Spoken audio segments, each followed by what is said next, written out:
All right, Welding fam. Sorry about the road noise. I'm currently in the car. I'm not looking at the phone, but I know from tips from Crazy for Tools and Ted McDonald that right now the Lincoln Auto Darkening Helmet is down to $31 with ship to home. Ted told me it was store specific, but I've found a few stores that dropped the price to $31. That's not bad. It has both ship to store and ship to home.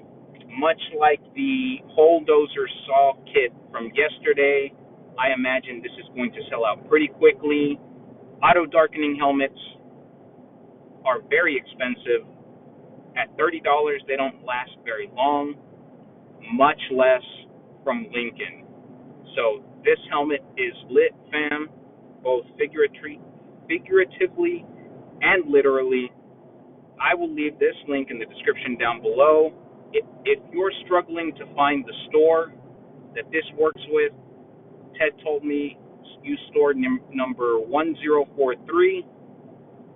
That is the Vacaville store, Vacaville, California.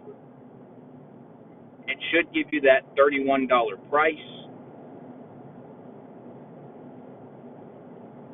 Yep, $31. Never seen it before. 106 left in stock right now, fam. Again, the link will be in the description down below. That's it for now. Again, sorry about the road noise. Have at it, fam. Good luck.